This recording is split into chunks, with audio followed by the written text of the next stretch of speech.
Oke, selamat siang semuanya ya. Siang ini kita santai aja. Kita diskusi-diskusi santai ya. Silakan, mungkin ada teman-teman yang mau sharing, mau tanya, nanti kita diskusikan bareng-bareng. Silakan, yuk. Kita nggak ada topik yang ini ya, yang apa namanya spesifik. Ya kalau terkait THR seharusnya sudah pada paham semuanya lah ya. Tapi tadi juga masih ada yang diskusi, masih tanya PKWT yang habis masa PKWT-nya H-30 ya. Nah, PKWT itu H-1 aja ya. H-1 itu dihitung dari tanggal 13 Mei ya. Karena hari Idul Fitrinya 13 Mei, maka nggak dapat THR ya. Kemarin sempat ada juga pertentangan ya. Jadi untuk karyawan PKWTT yang resign H-30, kemarin ada yang sharing, ada yang japri ke saya. Kalau kita melihat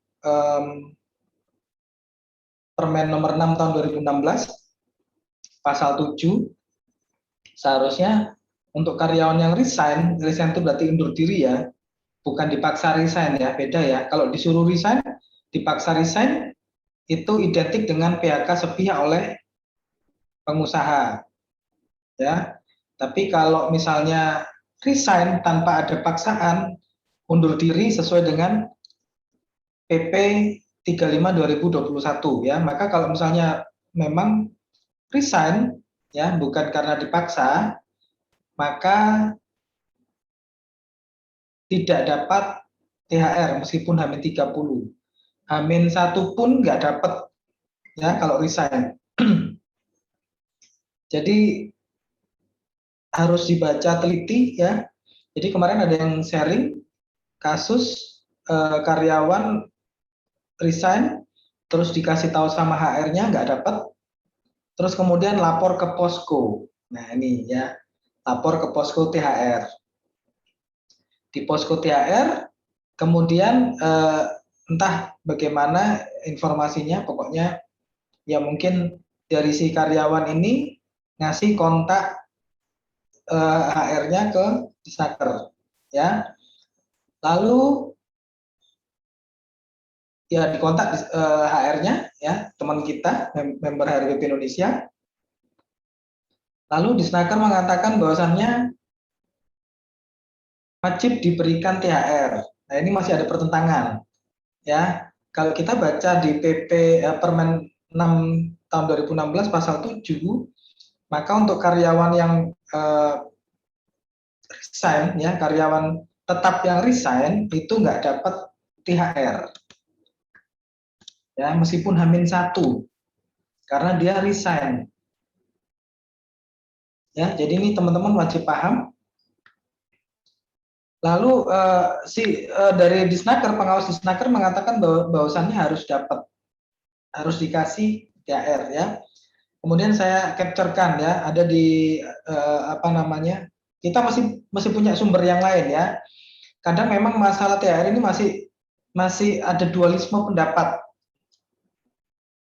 Sejak tahun 2016 sampai sekarang sudah 5 tahun lah ya, sudah 5 tahun masih ada pertentangan dapat enggak untuk karyawan yang resign.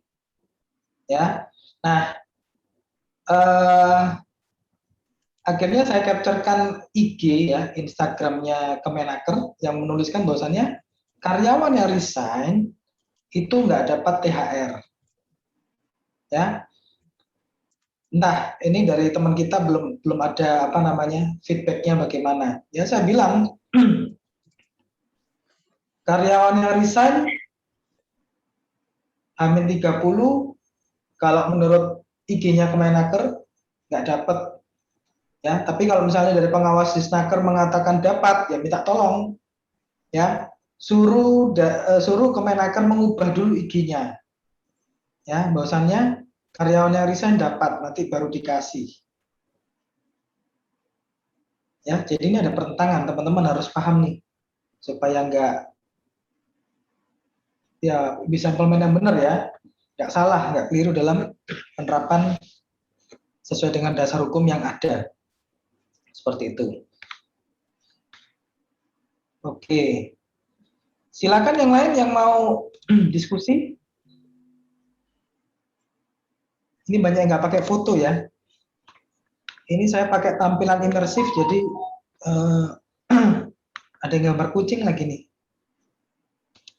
Siapa nih gambar kucing nih? Saya, Pak. Kucing kesayangan ya kayaknya ya Mas ya. Iya sih, kucing orang sih sebenarnya. Kucing orang, bukan kucing garong kan ya? Bukan. Baik-baik kalau kucing mah. Silakan yang lain yang mau ikutan diskusi, mau kita diskusikan apapun ya. Pokoknya nggak hitung-hitungan lah ya. Kalau hitung-hitungan ya susah ya. Silakan Mbak, siapa tadi yang ada suaranya?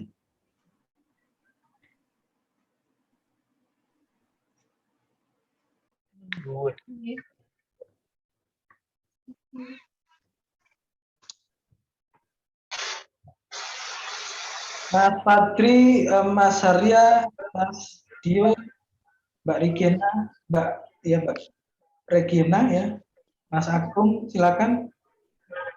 Mbak Vidya, Mbak Endang, Mbak Ismu, silakan yang mau angkat topik diskusi, kita diskusikan bareng-bareng ya.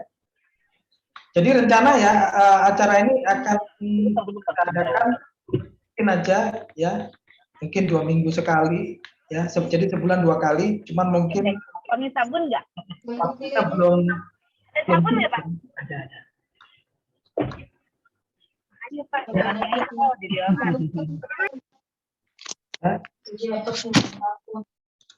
Silakan teman-teman yang mau tanya, mau diskusi.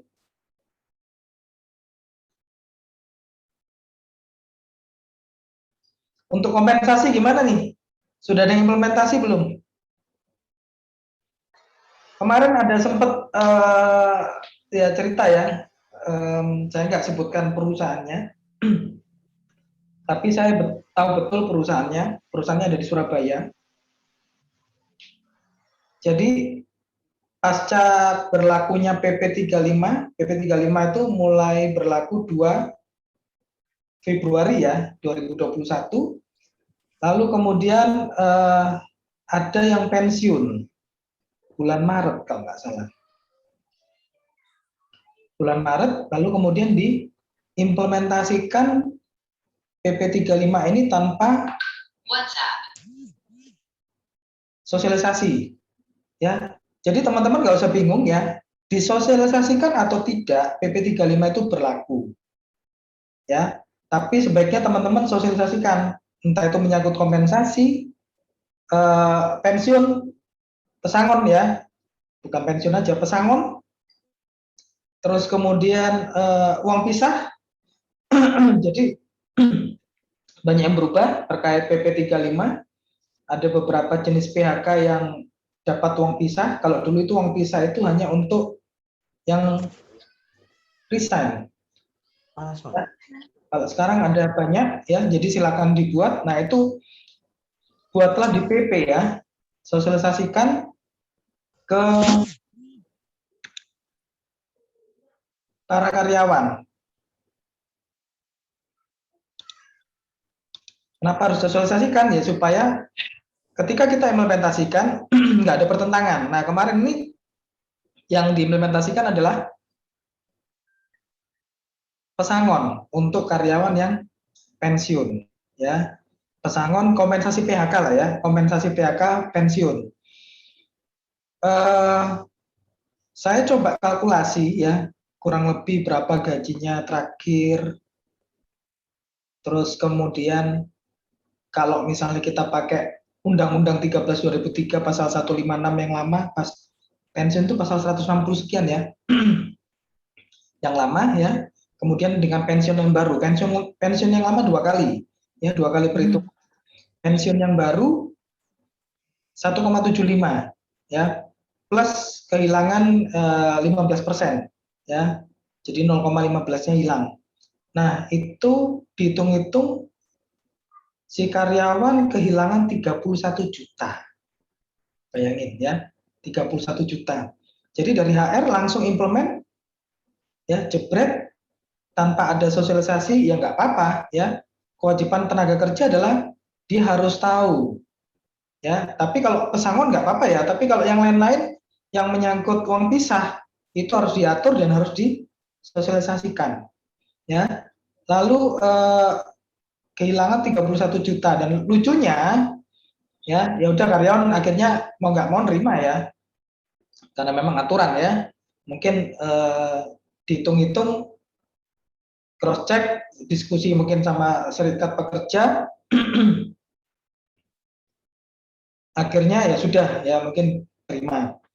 Nah, tapi lucunya kompensasi itu tidak diterapkan, kompensasi PKWT ya tidak diterapkan. Jadi karyawan yang PKWT-nya habis, ya, karyawan yang PKWT-nya habis sudah bekerja 1 bulan, nggak dikasih 1 bulan penuh. Jadi gini ya teman-teman ya, teman-teman perlu paham, di PP 35 itu kan syaratnya untuk dapat kompensasi kan bekerja 1 bulan penuh, ya. Nah, 1 bulan penuh itu implementasinya adalah kalau misalnya hari kerjanya itu 25 hari atau 21 hari, ya. Tapi kalau kita hitung hari kalender adalah ya rata-rata 30, jangan hitung 31 ya, 30. Karena apa ya? Hitung hari Sabtu dan Minggu kalau 5 hari kerja, hari Sabtu kalau yang 6 hari kerja, ya. Jadi kalau dia sudah 30 hari full, ya, karena PP 35 menuliskan bekerja 1 bulan ya, bukan lebih dari 1 bulan. Kalau sudah bekerja 1 bulan, maka wajib diberikan kompensasi PHK. Nah, coba bentar saya lihat dulu.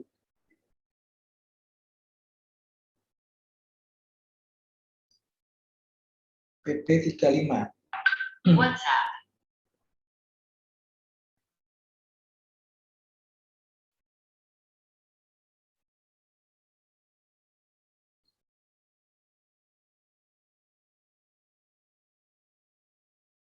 Nah, ini ya. Di pasal 15 ayat 3, uang kompensasi sebagaimana dimaksud pada ayat 1 diberikan kepada pekerja buruh yang telah mempunyai masa kerja paling sedikit 1 bulan secara terus-menerus. Ya, 1 bulan secara terus-menerus. Ini 1 bulan dalam arti bukan 1 bulan itu 30 hari kerja, tapi kalender ya. Apa namanya, acuannya adalah 1 bulan itu kalender, bukan 1 bulan 30 hari kerja, ya. Jadi kalau sudah 1 bulan maka wajib diberikan kompensasi kalau memang diputus, ya. Nah, ini jadi pembelajaran teman-teman ya. Jadi perusahaan ini karyawannya di PKWT 1 bulan, ya. Padahal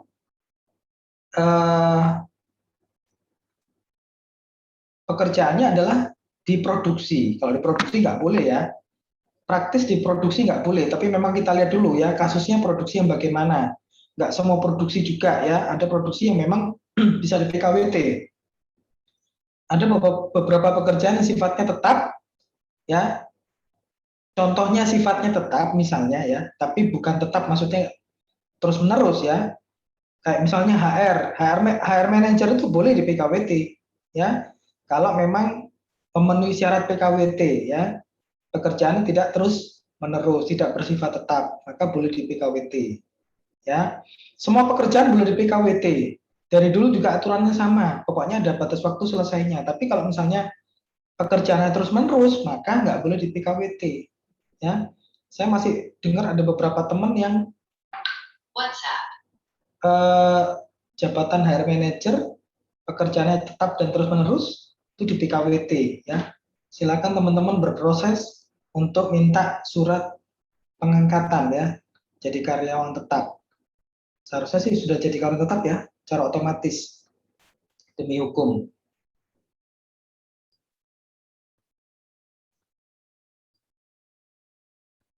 Silakan. Kalau ada yang mau diskusi, ada yang mau ditanyakan, kita santai aja.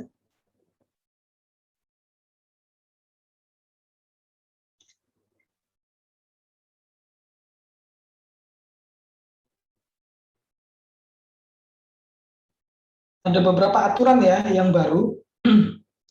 Permen nomor 7, Permen nomor 8 ya. Permen nomor 8 itu tentang TKA. Permen nomor 7 itu tentang jaminan kehilangan pekerjaan. Saya belum baca semuanya secara detail, tapi nggak terlalu ini sih yang Permen nomor 7.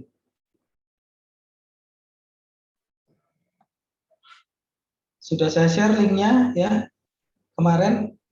Silakan teman-teman download di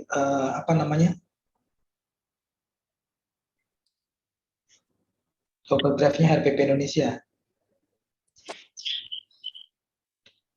Pak Ferry, Ya, silakan Mbak Vidya. mohon izin ininya Pak, sharing ya. Jadi saat ini kami hendak menutup salah satu unit pabrik ya Pak ya. Nah, yang ingin kami butuhkan sharingan di sini adalah ada 2 karyawan di mana statusnya masih PKWT. Nah, terkait dengan kompensasi, jadi dua-duanya ini rencananya kita akan tutup unit ini di akhir Mei ya, bulan ini. Kemudian 2 orang ini masih kontraknya habis melewati dari bulan Mei Pak, yang satu di bulan Juli dan yang satu lagi di bulan November. Nah, satu pekerja ini lokal dan yang satu lagi ekspatriat, which is ekspatriat ini kan base-nya memang harus PKWT ya, berdasarkan PKWT. Nah, untuk yang lokal, jadi untuk kompensasinya ini sendiri kita hitung dari mulai UU Cipta Kerja berlaku sampai dengan tanggal kita efektif PHK karena perusahaan tutup. Kemudian setelah Mei itu kita akan bayarkan sisa kontraknya. Jadi mohon izinnya untuk yang ekspatriat, untuk ekspatriat kan tidak berlaku kompensasi nih Pak nih, kompensasi karena habis kontrak. Nah, kalau untuk sisa gajinya, apakah ini berlaku juga untuk ekspatriat Pak dibayarkan? Ya, jadi gini ya. Nah, ini teman-teman yang perlu paham ya. Ya mungkin kasusnya agak saya lebarin dikit ya, Mbak Vidya. Ketika karyawan bekerja, ya kalau kita mengacu ke PP 36 tahun 2021 ya, saudaranya PP 35. Ketika ada hubungan kerja, maka timbullah yang namanya upah. Karyawan bekerja, itu kewajiban karyawan, ya, dan kemudian kewajiban pengusaha timbul namanya bayar upah. Meskipun karyawan masuk 1 hari, ya, kemudian besoknya nggak masuk, maka hak pembayaran upah itu sudah timbul. Ketika karyawan, ya meskipun karyawan nggak menuntut, misalnya dia masuk cuma 1 hari, ya, misalnya cuma masuk 1 hari aja, itu hak dia atas upah sudah timbul. Maka seharusnya mau nggak mau perusahaan harus membayarkan upah si karyawan. Nah,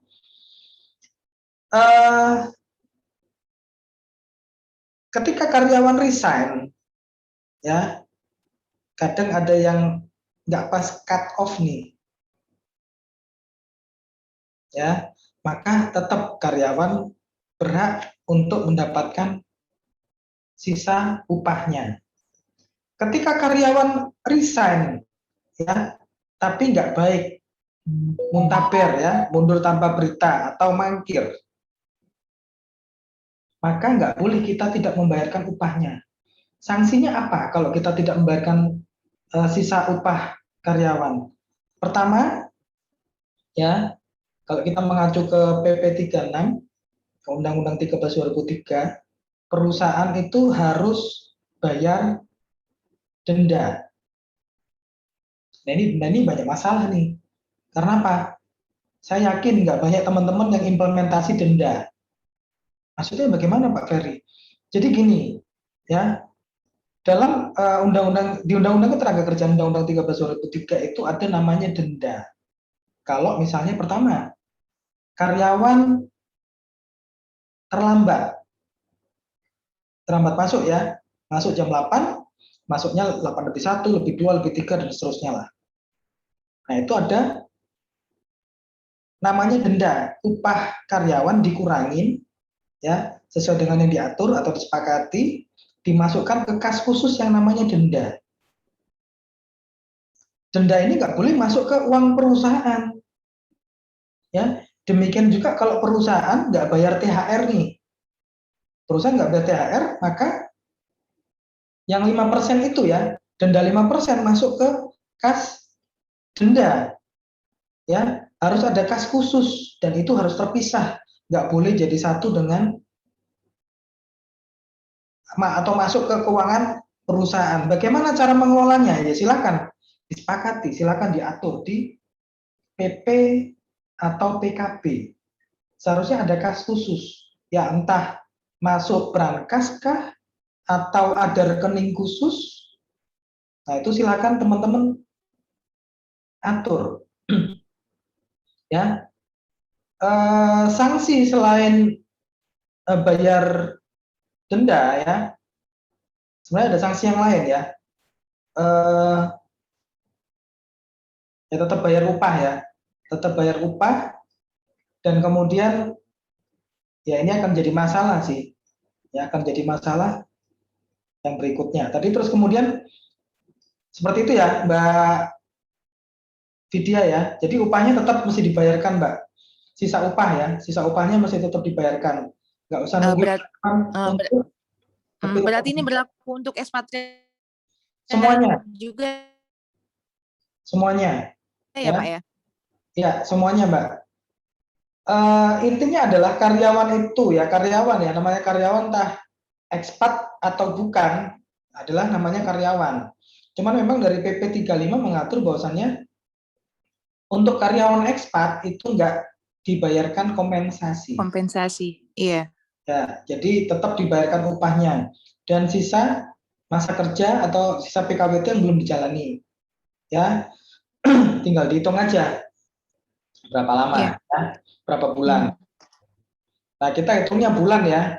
Jadi teman-teman kadang contoh misalnya sisa 1,5 bulan. Nah, setengah bulannya ya kalau setengah bulan sih masih bisa dihitung lah ya.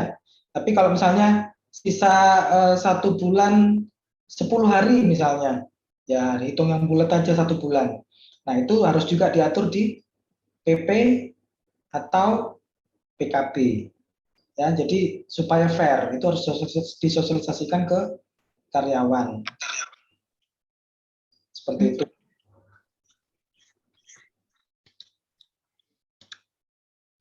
Ada yang lain yang mau diskusi?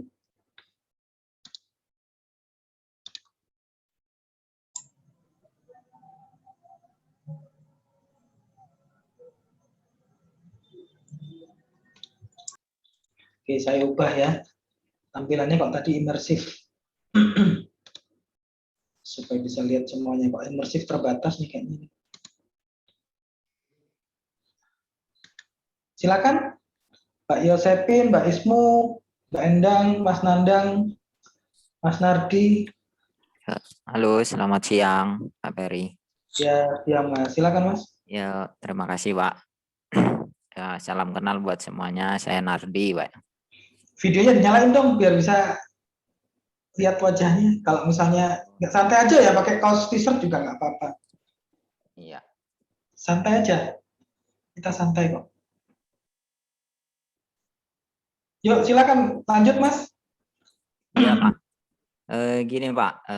Ada yang mau saya tanyakan yaitu mengenai ini, Pak. Terkadang kita masih temuin atau dengar-dengar kasus bahwasannya sebuah perusahaan itu tidak ada buat kontrak untuk karyawannya, Pak ya. Nah, seperti itu. Nah, kita di sisi lain untuk karyawan untuk menyikapi hal seperti itu bagaimana, Pak ya? Maksudnya perusahaan nggak buatkan PKWT atau PKWTT? Iya, betul.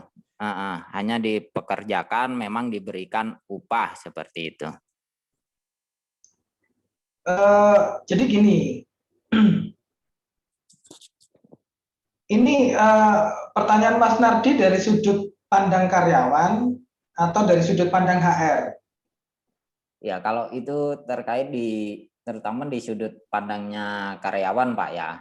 Nah, kedua di posisi kita, di posisi HR sendiri seperti itu. Oke, ya jadi gini, saya jawab dulu karyawan dulu ya. Kalau Oke. misalnya kita sebagai karyawan, Iya. kemudian perusahaan hire kita, ya, terus kemudian nggak buatkan perjanjian kerja. Iya. Nah, kita mesti di awal sebelum masuk itu kan paling nggak ada offering letter atau mungkin waktu interview, ya. Interview seharusnya kita juga tanya PKWT atau PKWTT. Iya. Ya.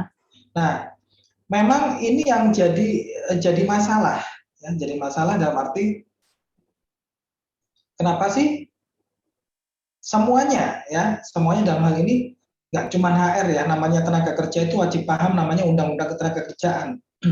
Undang-Undang Ketenagakerjaan yang mana Pak Ferry? Undang-Undang 13.2003 enggak. Maksud saya nggak cuma Undang-Undang 13.2003, tapi namanya Undang-Undang Ketenagakerjaan ya semuanya. Ya, itu sudah jadi kewajiban setiap karyawan paham namanya seluruh undang-undang ketenagakerjaan dan bagaimana implementasinya. Ya, tapi kenyataannya adalah banyak yang nggak paham.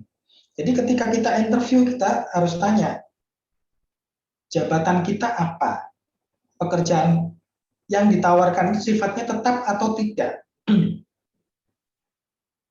Dan kita juga harus bisa meraba ya, meraba dalam hal ini kalau kita mau masuk ke perusahaan ini bidang apa? Kalau misalnya ditempatkan di produksi dan sifatnya terus-menerus dan itu kemudian ditawarkan PKWT, maka nggak bisa seharusnya. Demi hukum sudah jadi PKWTT.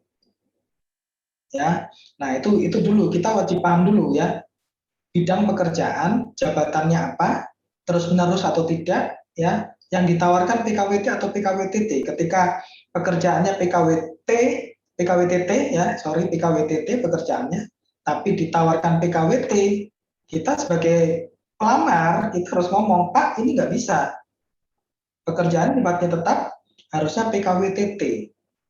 Nah sekarang tergantung kita masih mau terus atau enggak. Ya anggaplah karena kepepet, yaudah kita masuk, tapi di PKWT. Ya sekali lagi semua pekerjaan jabatan ya yang seharusnya PKWTT, kalau di PKWT karena demi hukum tidak bisa PKWT, maka demi hukum menjadi PKWTT. Ya, lalu bagaimana kalau misalnya kita sudah tahu itu PKWTT tapi terus kemudian di PKWT? Ya gampang caranya. Ya, tetap mekanismenya pakai Undang-Undang Nomor 2 Tahun 2004. Dipartit dulu, diskusikan. Ya. Nah, ini antara dua kebutuhan ya. Butuh duit atau butuh status. Ya. Status nggak penting. Karena apa? Kita nggak, ini pandangan ya, bukan saya ngomong status nggak penting ya. Ada yang berpandangan gini, status nggak penting. Yang penting saya bekerja dapat duit. Yang kedua jadinya untuk ngisi perut. Itu yang realistis. Yang kedua yang realistis ya. Realistis. Nah, ini yang jadi pertentangan.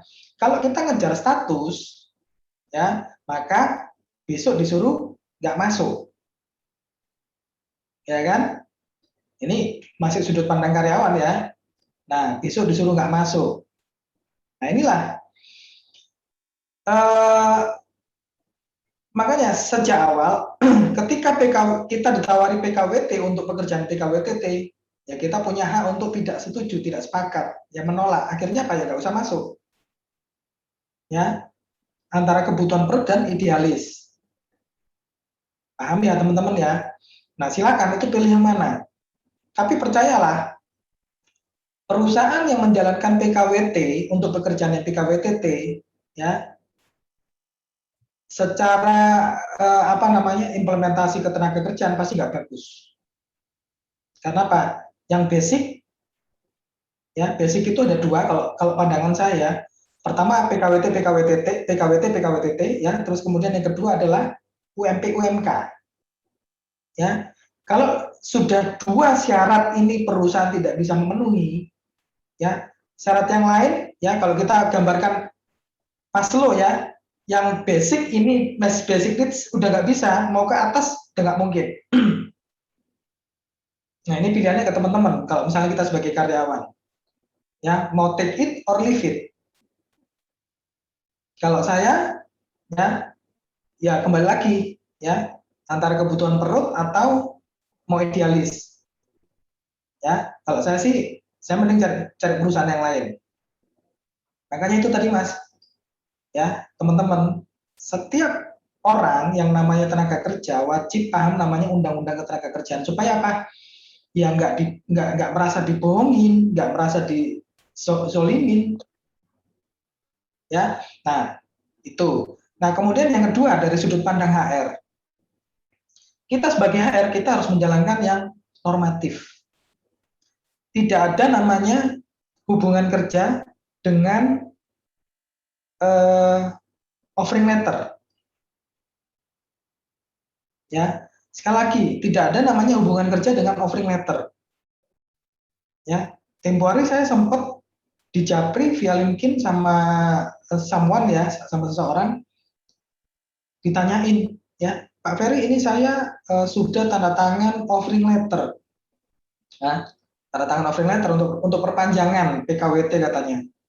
Coba dikirimin ya via LinkedIn, kasih filenya, kasih fotonya. Dia nggak ngomong offering letter sih, perpanjangan PKWT. Terus saya lihat, ya ini offering letter Mas. Offering letter itu bukan perjanjian kerja.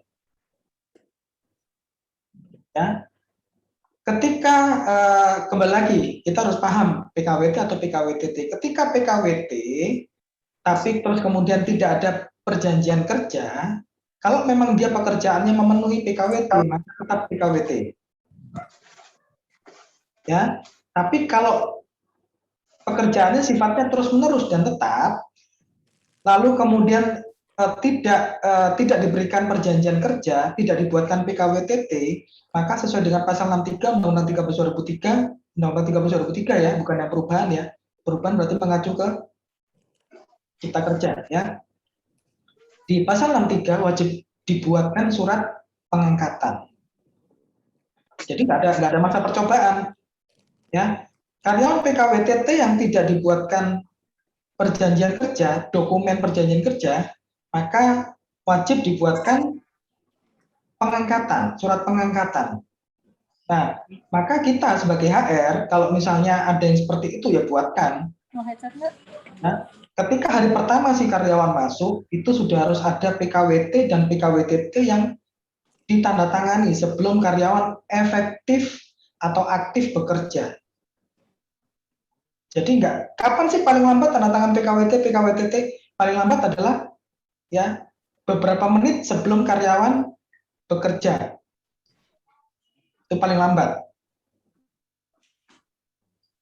Jangan sampai sehari, 2 hari, 3 hari, 4 hari, 5 hari. Pernah nih, ya ini saya sendiri ngalamin ya. Saya di hire sebagai kepala divisi ya something lah ya, non HR ya. Ditawarin pertama ya PKWTT ya, tapi ternyata beberapa hari setelahnya saya disuruh tanda tangan PKWT. Ya, ini HR-nya orangnya sudah senior, sudah mungkin 60-an ya. Ya saya bilang saya nggak mau. Saya bilang saya nggak mau, kok PKWT Pak? Kan yang kemarin perjanjiannya adalah PKWTT, ya. Nah, karena saya lihat juga perusahaannya nggak bagus, ya, banyak yang masalah,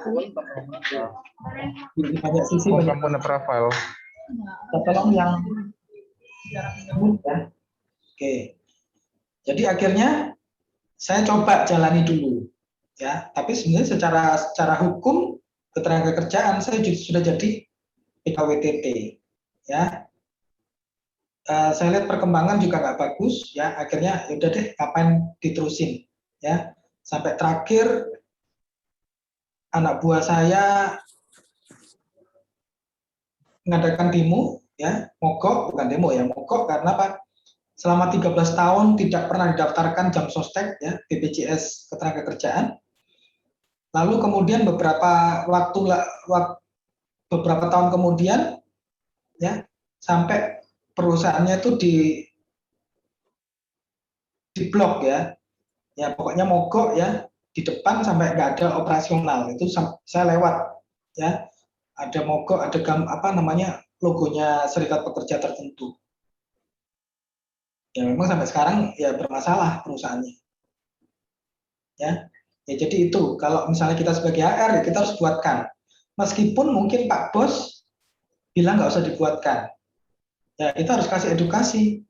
Pak nggak bisa kalau nggak dibuatkan.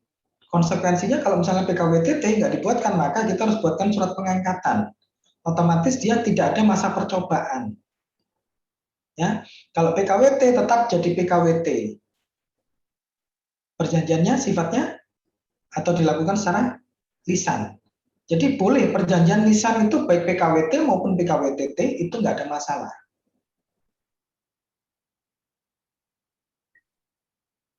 Ya gitu ya teman-teman ya. Jadi mesti paham apa ya namanya ya, yang mekanika tentang perjanjian kerja lah ya. Nanti next ya, semoga ada waktunya saya mau buat buku ya tentang perjanjian tentang hubungan industrial ya from A to Z ya. Semoga nanti bisa cepat selesai teman-teman, kalau misalnya nanti minat bisa pesan lah ya. Ya silakan, itu ya Mas Nardi ya. Ada yang mau ditanyakan lagi Mas? Sudah cukup jelas atau gimana Mas Nardi? Iya, cukup jelas sih Pak. Cuma kalau di sini kan yang saya tangkap jika terjadi seperti itu kan memang di karyawan sendiri posisi lemah Pak ya. Seperti yang Bapak tadi bilang, ada pandangan kita antara kita mau status atau mau uangnya, kan seperti itu, status atau gaji atau pendapatan, seperti itu sih. Ya, ya memang kalau dalam hukum ketenagakerjaan ya posisi karyawan itu memang sangat lemah. Makanya itu pemerintah itu turun dengan ada banyak peraturan untuk melindungi. Cuman kembali lagi ya, semuanya based on dari kesepakatan para pihak. Makanya ketika karyawan paham tentang undang-undang ketenagakerjaan, ya sebaiknya tidak pernah menyepakati kalau memang apa yang disepakati bertentangan dengan undang-undang ketenagakerjaan tersebut. Ya karena banyak yang ya udah nggak apa-apa lah, ya tadi antara kebutuhan perut sama biayanya bagaimana. Tuh. Oke, yang lain silakan yang mau diskusi. Saya mau bertanya sedikit Pak, berkaitan dengan pertanyaan tadi Pak Nardi juga sih agak nyambung. Ya, kurang keras suaranya Mas. Kurang jelas. Iya, ini agak berkaitan dengan pertanyaan dari Pak Nardi tadi sih, dan juga dari omongan Pak Fer juga. Yang perjanjian itu bisa lisan. Nah itu nanti kalau terjadi permasalahan itu nanti pembuktiannya dengan apa ya?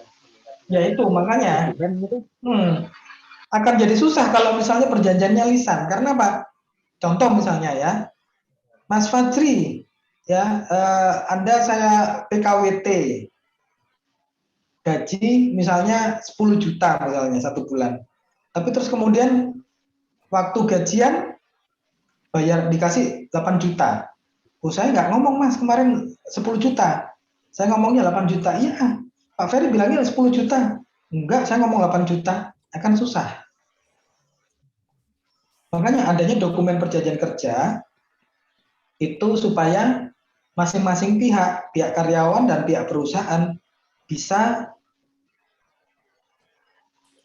saling menuntut lah ya, kalau misalnya ada yang nggak sesuai. Karena ada bukti tertulisnya.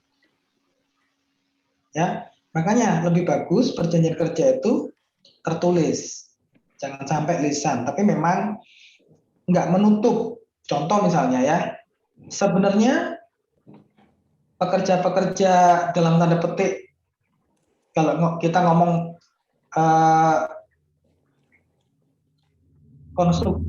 konstruksi itu kan ada konstruksi yang besar ya, itu ada PT-nya, ada yang hanya sekedar konstruksi yang perorangan, ya kan? Ya udah pokoknya dia ngumpulkan mandor sama tukang ya, sama apa namanya, sama kuli ya, ya sudah, ini ada proyek, ayo ikut ini proyek. Nah itu perjanjiannya lisan. Kenapa? Sifatnya pribadi. Bisa nggak perjanjian yang sifatnya pribadi? Bisa. Kita lihat ya, di Undang-Undang 13 2003 itu tidak pernah menyatakan bahwasannya perjanjian kerja itu perusahaan harus PT loh. Tapi ditulis dengan pemberi kerja atau pengusaha. Ya, namanya pemberi kerja itu bisa perorangan. Ya kayak tadi. Ya, ya pemborong-pemborongan yang seperti itulah ya, sifatnya perorangan. Pembuktiannya akan susah kalau perjanjiannya tidak tertulis. Makanya itu kalau misalnya kita sebagai HR jangan sampai tidak ada perjanjian kerja yang tertulis. Kalau misalnya kita masuk ke perusahaan dan perusahaan tidak buatin, ya kita buatkan. Ya, nah, tinggal bagaimana cara menyepakati dengan Pak Bosnya. Jangan sampai Pak Bos nggak mau tanda tangan perjanjian kerja, ya kasih tahu, ya. Ya kalau misalnya nggak ini apa namanya, tetap nggak mau tanda tangan, ya kembali lagi ke kita, ya. Misalnya contoh ya, seminggu sudah kerja, ya, terus kemudian Pak Bos sudah Pak ini Pak perjanjian kerjanya, nanti aja seperti itu, ya pilihan ke teman-teman mau lanjut tetap kerja dengan tanda petik tidak ada status yang jelas, walaupun secara undang-undang ketenagakerjaan PKWTT, ya, atau pilih cari tempat yang lain. Ya, nah seperti itu.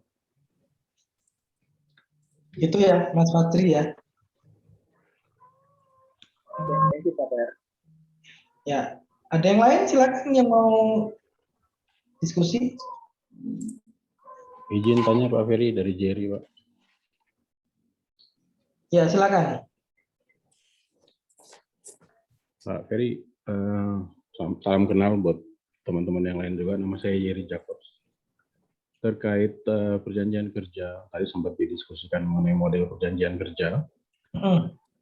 Apakah harus misalnya berlembar-lembar atau 2, 3, 4 lembar itu cukup gitu perjanjian-perjanjian. Jadi isi perjanjiannya itu seperti apa gitu, 1, 2, 3, 4 lembar atau sampai berlembar-lembar.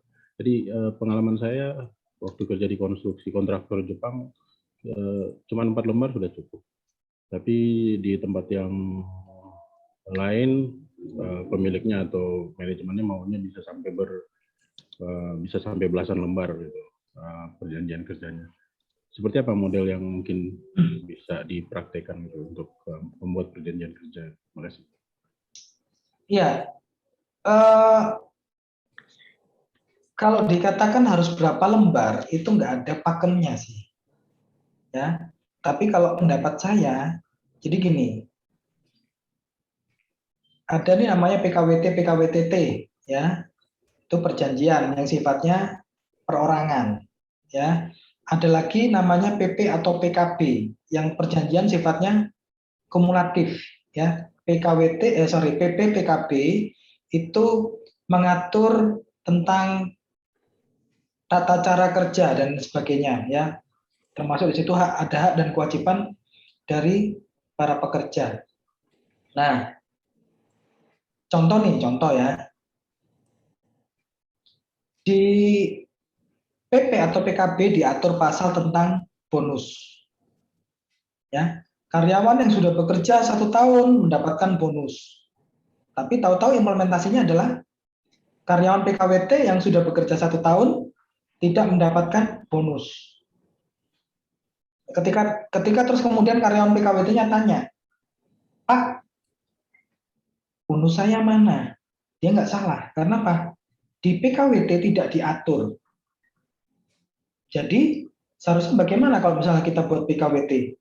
Ya, ini kalau prinsip saya, ya contoh misalnya ya, PP atau PKB itu misalnya 30 halaman.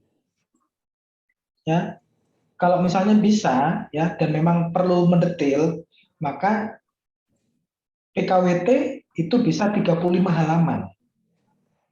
Saya nggak ngomong harus 35 halaman, 40 halaman, atau boleh 20 halaman. Intinya adalah kayak tadi, ketika bonus diatur, karyawan yang sudah bekerja 1 tahun itu dapat bonus, maka itu berlaku untuk karyawan PKWT. Tapi kalau misalnya aturannya menyebutkan yang mendapatkan bonus adalah karyawan PKWTT, nah itu berarti PKWT nggak dapat. Dan itu sebenarnya harus dituangkan juga di PKWT. Nah, supaya apa? Jelas, karyawan juga paham. Ya, PP itu untuk mengatur banyak orang, banyak karyawan. PKWT sifatnya personal. Jadi, apa yang personal itu sebenarnya harusnya lebih mendetail daripada yang untuk banyak orang. Ya, memang ada ilmunya sih sebenarnya kalau misalnya kita mau buat PP atau PKWT atau PKWTT ya. Sempat beberapa kali saya buat trainingnya, tapi juga banyak teman-teman yang nggak minat. Ya, jujur. Di sini juga ada, saya lihat juga ada beberapa yang sarjana hukum. Semuanya ya teman-teman wajib paham nih, yang non sarjana hukum. Nggak semuanya yang sarjana hukum itu bisa buat PKWT, bisa buat draftnya. Ya, nggak semuanya yang sarjana hukum bisa buat PKWTT, bisa buat PP, bisa buat PKB. Karena apa? Itu ada ilmunya sendiri. Ya, ada namanya kontrak drafting. Dulu di waktu kuliah ya ada juga kampus yang nggak ngajarin kontrak drafting, legal drafting itu untuk PKB, PPPKB. Karena apa? Ya di kampusnya kalau S1 itu masih sifatnya umum, jadi harus memang belajar sendiri. Saya pun dulu nggak diajarin namanya kontrak drafting. Ya, tapi memang harus paham secara basic, ya diajarin secara basic ya, apa itu kontrak, bagaimana drafting, bagaimana pembuatan undang-undang ya, tapi nggak secara detail ya. Nggak semuanya sarjana hukum itu bisa mengatur kalimat, tata kalimat sehingga mudah dipahami. Kembali lagi itu pelajaran dulu kalau misalnya sekolah ya, bahasa Indonesia. Zaman saya sih ya, saya nggak tahu zaman setelah saya beberapa tahun itu ada nggak pelajaran bahasa Indonesia, bagaimana membuat kalimat dan sebagainya.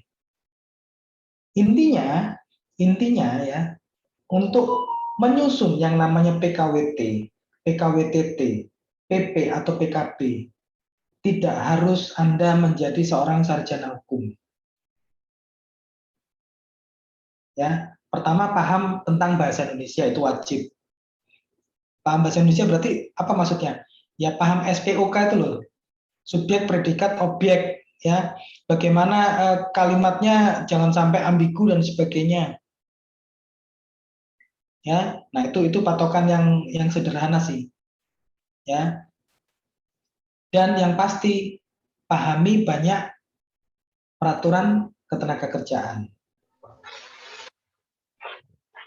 Jadi boleh mau 1 lembar boleh Pak Yeri, boleh. Asal itu sudah mencakup semuanya. Apa yang memang sifatnya spesial untuk karyawan PKWT atau PKWTT. Tapi kalau saya katakan gini, 1 lembar sudah mencakup semuanya, maka adalah hal yang mustahil. Jadi berapa lembar? Enggak ada patokan. Setiap perusahaan punya customize sendiri-sendiri. Bidangnya beda, kebijakannya beda, maka lembar-lembarnya pun kontennya beda dan berapa lembarnya juga beda. Ya, jangan copy paste, teman-teman banyak copy paste. Ya, kalau copy paste yaitu bisa jadi sesuai di sana, tapi nggak sesuai dengan perusahaan kita. Ya, kalau kita telan mentah-mentah. Bisa juga yang di sana sudah lengkap, ya kita ambil, kita absorb, ya kita pakai belum lengkap untuk di perusahaan kita. Karena apa? Dalam tanda petik ada kebijakan yang sifatnya khusus yang belum ada di PKWT atau PKWT. Gitu Pak Heri.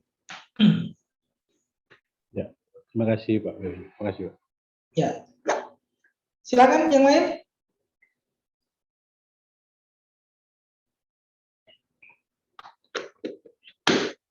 Ada yang mau diskusi lagi? Sore Pak Ferry. Ya, silakan Mbak. Siapa Mbak Rani ya? Perkenalkan Pak, saya Rani. Ini saya mau tanya tentang uang pisah Pak Ferry. Nah, uang pisah ini kan kebanyakan tuh di perusahaan saya kalau karyawan sudah resign itu nggak dapat apapun gitu uang pisah tersebut. Nah, sebenarnya itu kan uang pisah itu kan kewajiban untuk perusahaan membayarkan ya untuk karyawan yang resign ya Pak ya. Ya. Nah, itu besaran uang pisah itu berapa sih Pak idealnya gitu? 1 kali gaji atau berapa kali gaji gitu? Dan misal karyawan tidak diberikan uang pisah sama perusahaan itu apa tindak lanjut yang harus dilakukan oleh karyawan gitu? Atau apa sih sanksinya buat perusahaan kalau nggak membayarkan uang pisah gitu Pak? Ya. Jadi teman-teman yang kemarin sudah ikut kupas tuntas PHK ya, PHK sesuai dengan PP 35. Karena sekarang itu uang pisah itu terkait bukan hanya satu jenis PHK, ya ada beberapa, maka kemarin itu saya buat model ya. Ya modelnya menarik, ada beberapa model ya, nanti mungkin Mbak Rani next kalau ada kupas tuntas PHK bisa ikut ya. Nah, ya, Pak. Uang pisah itu wajib diberikan oleh perusahaan kepada karyawan. Besarannya berapa? Tidak ada aturan yang mengatur wajib nominal sekian. Atau misalnya setengah kali gaji kah, 1 kali gaji kah, 2 kali gaji kah. Tapi intinya ketika karyawan itu resign, salah satunya ya resign ya. Kalau di PP 35 ada beberapa sebab yang karyawan hanya mendapatkan uang pisah. Uang pisah dan penggantian hak ya. Nah, itu harus diatur. Kenapa uang pisah harus diatur? Kenapa uang pisah nggak ada nominalnya?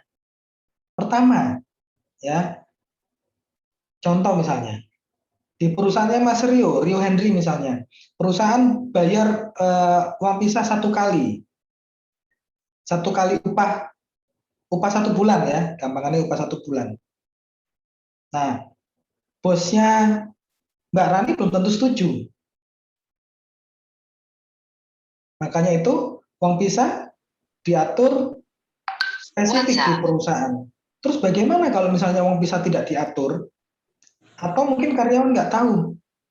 Bisakah karyawan menuntut? Bisa banget. Gimana caranya nuntut? Ya kirim surat. Ya, tanya dulu. Atau mungkin secara lisan, by phone misalnya. Atau by WhatsApp. Pak, ya, selamat sore, selamat siang, selamat malam Pak Bu misalnya ya. Entah bosnya cowok atau cewek. Saya kan sudah resign nih. Tapi kok belum mendapat uang pisah. Saya sudah resign, sudah dapat 15 hari, sudah dapat semua gaji saya. Kenapa uang pisahnya belum? Kalau sesuai dengan Undang-Undang 13/2003 pasal sekian, saya harus dapat uang pisah. Kalau misalnya terus kemudian bos bilang gini, memang kita nggak ngasih uang pisah. Tapi ya teman-teman harus ngomong ya. Tapi undang-undang mengatur bahwasannya karyawan yang resign itu harus diberikan uang pisah. Oh tetap kita nggak ada uang pisah. Oh gitu ya Pak. Ya udah nanti saya diskusi lagi sama Disnaker. Oh iya Pak. Nah, tapi ngomongnya gitu, teman-teman buat surat bipartit. Ya ini kan tadi lagi diskusi aja ya, diskusi ngomong-ngomong ya. Buat surat permintaan bipartit. Kapan bisa ketemu, jam berapa, tanya tentang uang pisah. Ya silakan buat surat permintaan perundingan bipartit. Ya ribet Pak Ferry, ya memang uangnya nggak seberapa ya, siapa tahu. Ya. Nah, kalau misalnya surat permintaan bipartit tidak ditanggapi, surat permintaan bipartitnya dikirim via pos ya, pos tercatat ya, entah JNE, entah Tikin, entah pos, entah si cepat dan sebagainya ya. Ketika tidak ditanggapi maka dianggap perjanjian perundingan bipartit gagal. Ya, kirim sekali lagi, kirim 2 kali permintaan bipartit. Kalau misalnya permintaan yang kedua tetap tidak dianggap, maka lanjut ke Disnaker dengan membawa draft surat yang pertama dan surat yang kedua, dan nanti jangan lupa resinya. Bukti surat pengiriman. bipartitnya itu bikin sendiri ya Pak atau Oh iya, gimana? buat sendiri. Kalimatnya kalimat bebas lah, nggak ada pakem tertentu. Yang penting intinya kan menanyakan tentang uang pisah. Ya. Nah, kalau memang tidak ada informasi apapun sampai surat kedua, silakan ke Disnaker, minta bantuan Disnaker untuk mediasi. Uangnya nggak seberapa Pak Ferry, ya itu makanya. Ya, kenapa sih banyak terus kemudian teman-teman atau mungkin para karyawan yang males ngurusin masalah uang pisah. Tapi ini Disnaker sekarang mulai ketat. Ya, mulai ketat. Ini berita bagusnya. Bahwasannya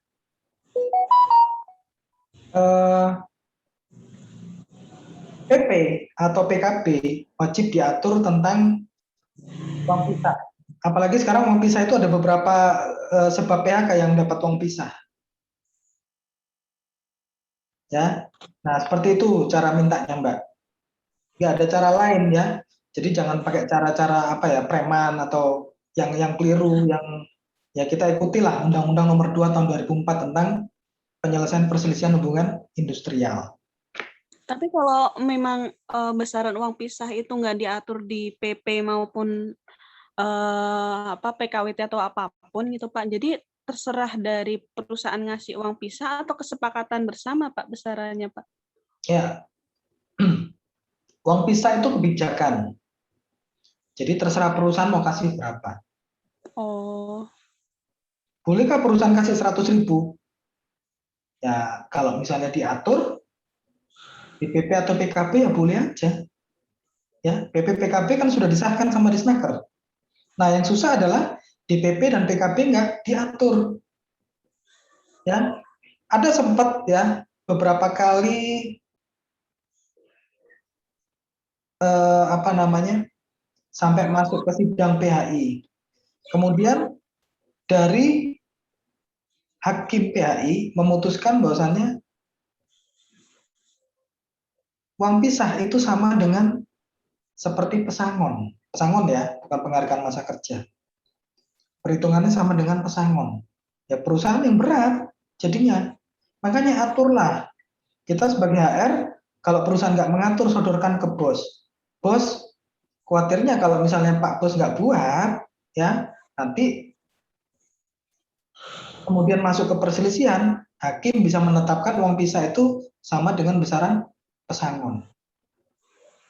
Padahal uang pisah itu boleh lebih kecil, jauh lebih kecil dari pesangon boleh. Boleh banget, nggak ada masalah. Makanya disahkan ke masing-masing perusahaan supaya perusahaan bisa mengatur sesuai dengan kemampuan masing-masing.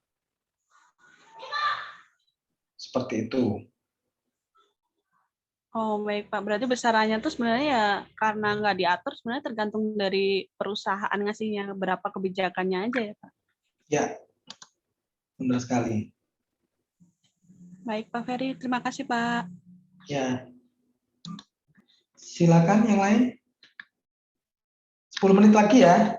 Ya kita 1 jam dulu lah. Nanti next bisa saya soalnya ada webinar lagi nih jam 3.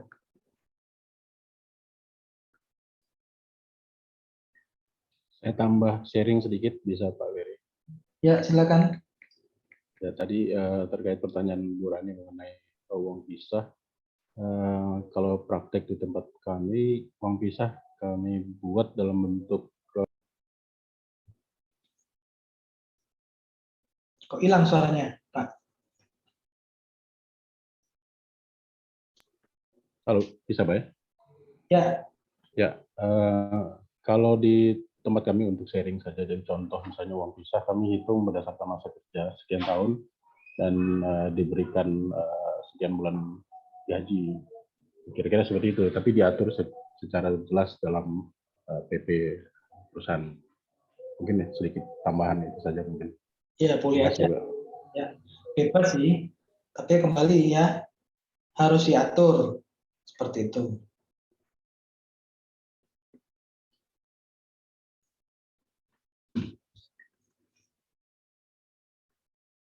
Ini siapa nih, Mas atau Mbak Wahyu nih tanya penonaktifan BPJS? Saya nggak paham nih.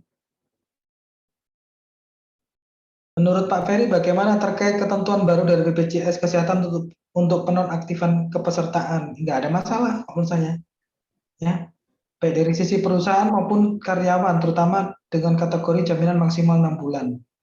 Jaminan apa maksimal 6 bulan nih? Jaminan pilihan pekerjaan. Pak Ferry, mungkin yang dimaksud seperti ini Pak, mungkin ya, saya kurang tahu dengan Bapak atau Ibu siapa yang mengajukan. Jadi di BPJS Kesehatan itu apabila kita terputus hubungan kerjanya, itu masih boleh mendapatkan fasilitas setelah terputus hubungan kerja itu 6 bulan. Pak. Ya, itu aturan lama, Mbak. Salah satu syaratnya adalah adanya putusan, tetapi salah satu ininya ya, salah satu persyaratannya adalah adanya putusan dari PHI terkait pemutusan hubungan kerjanya. Namun kan tidak selalu harus mampir ke PHI loh Pak. Jadi kalau misalnya settle di internal kan sebenarnya kan udah bisa dinyatakan sepakat gitu. Nah kalau nggak salah tuh kendala yang dihadapi sekarang itu persyaratan BPJS itu yang mengharuskan memang ada penetapan gitu Pak. Kalau nggak salah ya, mungkin pertanyaan dari Bapak atau Ibu itu. Ya, jadi gini, teman-teman. Jadi untuk mendapatkan benefit tersebut. Gimana Mbak?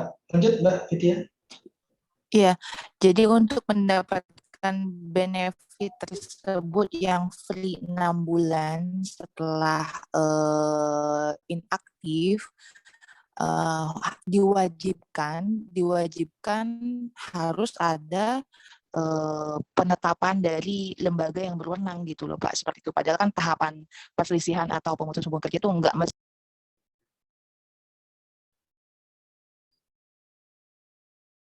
Hilang suara Mbak Vidya. Ya, nggak apa-apa saya komentari ya. Jadi gini teman-teman ya, sebenarnya kenapa sih dari pemerintah atau BPJS kok rasanya mempersulit? Ini sebenarnya ada positifnya Pak menurut saya. Ya, kenapa? Karena banyak perusahaan yang melakukan PHK sepihak ya dengan sewenang-wenang. Ya, ini untuk sifatnya mempersulit. Ya. Jadi kalau misalnya kita sebagai HR terus kemudian merasa kesulitan, ya ini konsekuen. Makanya jangan PHK. Ya. Kenapa sih dilakukan seperti ini? Karena kebanyakan gini, contoh ya misalnya, ada kesalahan dikit kan, ada juga bos-bos yang tipikal temperamental ya. Ini sih ini melakukan ini, udah besok nggak usah masuk. Ya kan? Ada yang seperti itu. Pokoknya besok saya nggak mau lihat mukanya lagi.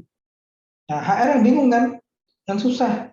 Mau ngomong sama karyawan gimana? SP1 belum, SP2 belum, SP3 belum. Tahu-tahu disuruh PHK. PHK tanpa pesangon. Ya, ini kabar baik sebenarnya. Gimana kita penonaktifkan? Ya kita ngomong sama bos kita, sama atasan kita. Sekarang itu dipersulit.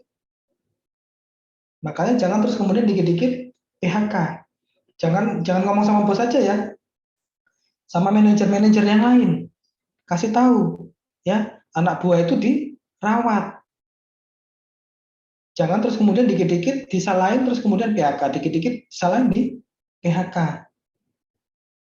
PHK itu sekarang prosesnya susah. Ya, jadi teman-teman lah yang harus memberikan pemahaman. Ya, aturan is aturan. Ya, BPJS itu lebih ruwet daripada BPJS kesehatan ya, daripada BPJS ketenagakerjaan. Ya, maka aturlah sedemikian rupa sehingga memang kalau misalnya PHK, ya PHK itu jalan terakhir. Ya, karena apa? Banyak perusahaan PHK itu adalah jalan awal. Pokoknya dikit-dikit PHK, dikit-dikit PHK. Mbok ya diganti, jangan dikit-dikit PHK, dikit-dikit PHD. Ya, meskipun puasa nggak apa-apa ya. PHD, nah kan enak, sama-sama kenyang gitu loh. Nah ini harus diubah. Ya, kalau misalnya Mbak atau Mas Wahyu tadi tanya, menurut Pak Ferry gimana? Ya nggak apa-apa. Saya nggak bisa ngubah ketentuan dari BPJS Kesehatan. Ya sudah. Ya, itu positif untuk apa ya? Memperbaiki yang ada di internal. Anda harus kasih edukasi ke jajaran manajemen, jajaran top manajemen, supaya tidak mudah mem-PHK. Ya, kalau resign ini jelas resign. Ya, tapi kalau yang lain PHK sepihak yang tanpa ada kejelasan ya akan susah. Ya sudah, susah dibuat sendiri soalnya. Itu resiko. Ya, gitu ya, Mbak Mas ya. Kalau sudah bersepakat dengan ini Pak, menyambung tadi ya dari Mas atau Pak Wahyu sudah bersepakat dengan perwakilan serikat pekerja, kita nggak bisa klaim yang 6 bulan itu ya jadinya ya, karena kan bersepakat di internal. Kembali lagi ya, dari BPJS mintanya gimana? Kalau sepakat terus kemudian memang harus dicatatkan ke penetapan Pak. Ya, harus dicatatkan ke PHI. Ya sudah, ikuti prosesnya. Nah, terus nggak bisa mendapatkan pelayanan ya, mau gimana lagi? Ya sudah, ikuti mekanismenya. Toh, jadi gini, yang harus contoh misalnya sudah dibuat PB misalnya, sudah dibuat perjanjian bersama. Kan pencatatan PB kan salah satu. Karyawan punya waktu ya, karyawan yang mencatatkan. Nggak ada masalah. Toh ini menyangkut hak karyawan. Tapi kembali lagi ya, ini memang pandangan setiap orang beda ya. Ya kalau BPJS itu yang lumayan adalah kalau rumah sakit ya kan, kalau yang rawat jalannya ya biasa-biasa. Ya siapa yang minta sakit, siapa yang minta kecelakaan kan nggak ada. Ya. Kalau misalnya di PHK ya kita yang masih berusaha ya supaya bagaimana caranya jangan di PHK ya, kemudian dapatkan hak-hak Anda termasuk jaminan kehilangan pekerjaan ya, jangan sampai juga ketika jadi karyawan nggak didaftarin BPJS ketenagakerjaan atau kesehatan, diam ketika sudah PHK baru kebakaran jenggot. Ada tuh kemarin yang tanya kasus soal itu seperti itu. Ini kembali lagi yang dari awal saya katakan, setiap karyawan, setiap tenaga kerja wajib paham yang namanya Undang-Undang Ketenagakerjaan. Ya, karena di situ diatur tentang hak dan kewajiban masing-masing antara pengusaha dengan karyawan. Nah, kalau terus kemudian karyawan nggak mau paham, nggak mau tahu Undang-Undang Ketenagakerjaan, ya salah sendiri. Ya, mau menuntut terus kemudian nggak ada backingan dari serikat pekerja ya sudah. Ya, seperti itu. Nah, ini teman-teman wajib paham ya tentang Undang-Undang 13 2003. Undang-Undang 13 2003 itu tidak dihapus. tidak dicabut. Jadi Undang-Undang 13 2003 itu masih tetap berlaku sepanjang pasal-pasalnya tidak diubah di Undang-Undang Cipta Kerja pasal 81 atau 82. Ya. Jadi kalau kita menyebut beberapa pasal yang diubah di Undang-Undang Cipta Kerja, kita jangan menyebut Undang-Undang Cipta Kerja pasal 56 misalnya atau pasal 59, salah. Coba teman-teman lihat ya, yang diubah itu satu pasal itu isinya macam-macam. Ada pasal 40 sekian, pasal 80 sekian, pasal 60 sekian, 50 sekian.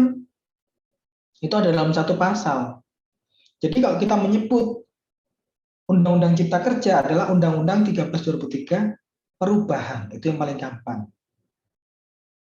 Ya. Jadi kalau ada yang bilang Undang-Undang 13 2003 sudah nggak berlaku, ya salah besar. Tetap berlaku. Masih bisa dijadikan acuan, masih sangat sekali. Ya, sepanjang yang tidak diubah. Gitu ya, Mbak Endang ya. Oke, mungkin satu pertanyaan lagi. Saya juga ditunggu Zoom grup lain nih soalnya. Sedikit menambahkan aja Pak, yang BPJS Kesehatan 6 bulan itu, kalau tidak salah itu tuh sepengetahuan saya, karyawan yang di PHK masih dapat 6 bulan yang full dibayar oleh perusahaan.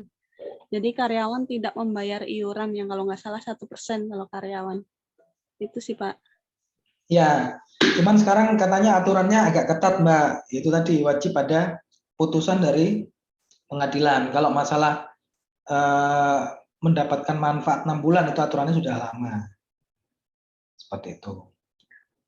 Silakan yang lain yang mau tanya, mungkin satu pertanyaan lagi.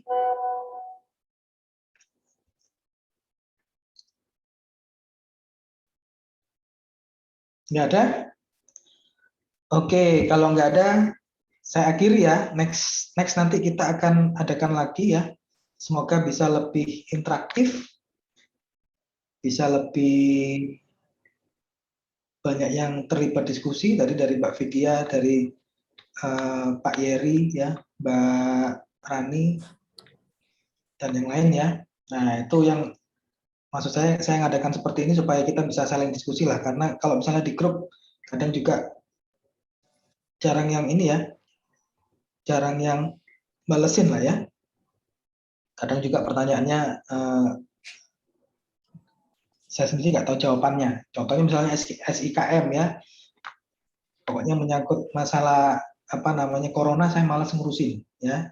Udah ikutin aja aturannya. Oke. Makasih Pak Ferry sharingnya. Ya. Oke, pesan saya ya, teman-teman jangan lupa mudik ya, mudik dalam satu kota ya. Kalau keluar kota jangan mudik ya, jangan keluar kota lah ya. Ya kalau misalnya contoh misalnya antara Jakarta Tangerang masih boleh kan ya. Nah, yang itu lokal-lokal lah ya. Terus kemudian wisata boleh ya, tapi ya tetap lah ya jaga apa namanya? Prokes. Ya, protokol kesehatan. Karena apa? Musuh kita itu nggak kelihatan. Ya, kalau musuh kita kelihatan nggak apa-apa, gampang kita bisa menghindar. Ya. Oke, itu aja pesan saya. Jaga kesehatan, ya. Sukses selalu. Oh ya, saya lupa. Ini sebenarnya ada program ini sih, THR ya, tapi THR-nya ya tanda petik lah ya. Nanti saya akan share di grup ya. Oke, itu aja. Sukses untuk teman-teman semuanya. Selamat sore semuanya. Sampai ketemu next time ya. Akan saya info lagi. Selamat sore. Selamat sore. Stay safe. Thank you. Oke. Terima kasih semuanya. Terima kasih Pak Ferry. Terus ya. Oke Pak Ferry. Terima kasih Pak Ferry. Terima kasih semuanya. Oke.